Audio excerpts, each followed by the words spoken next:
लगा दा। यही पर खुनसायल कोनो लड़का रहल, कहीं एक्सीडेंट भयल रहे, एक्सीडेंट में जनता पहुंचल बा, हाय हाय मचल है। एगो लड़का गल कल का बात है, करे राम मारे महाराज हत्या, कल राम और महाराज हुए कौन? कुछ लोगों से पूछलत, केहू कह दिलस वही में कि यमराज हुए, वह मारल।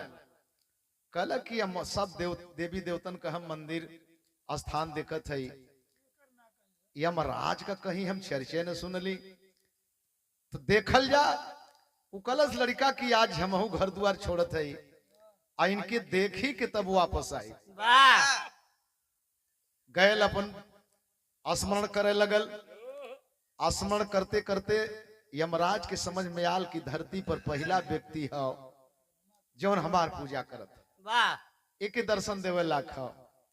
अले काला कलौटा भैंसा पर, कल आँख खोल बेटा, मैं प्रसन्न हूँ, जो चाहिए तुम मुझसे मांग लो।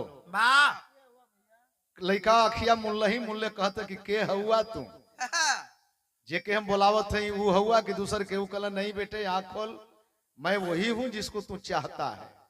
और जब यहाँ खुलल देखत है कि काला कलूटा भैंसा और इहो विशाल काय शरीर वाला, कलश की देखही में खतरनाक लगत है, मुआवत जरूर हुई।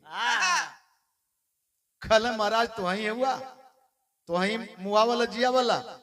कल तू अपनी बात बता, क्या चाहिए तुमको, क्यों मुझको याद किया है? ओकरे दिमाग में तो गुस्सा भरल है कि अनेरिया लड़का जात रहा स्कूले और के धक्का लगा के मुआ दिलस।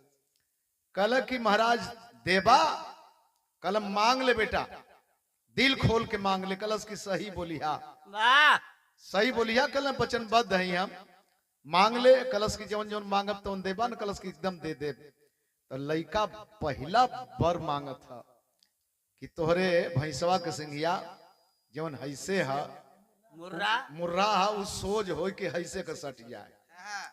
कहला कि भैंसवा बदे काहे के मांगत हुई, तई अपने बदे मांग। कल जवन मांगत है तवन दया, आ नहीं तो न करा।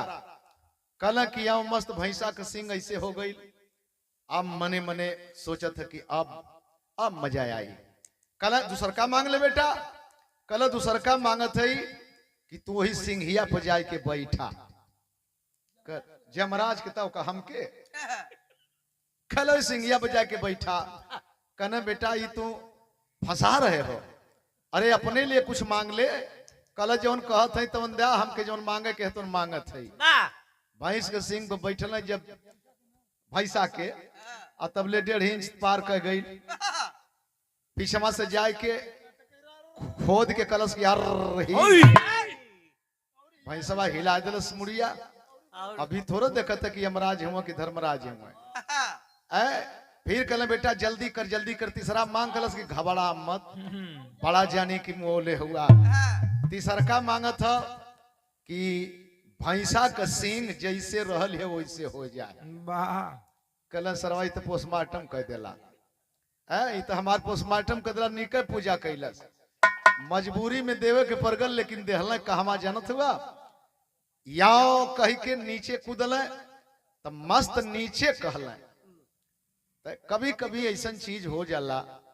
और अब हमहन का कौन औकात बा, लेकिन इतना तो है कि हम लोग न कान से हैं, न मुंह से हैं, न नाक से हैं। तो जैसे आपने प्रकृति को दिया है वैसे है।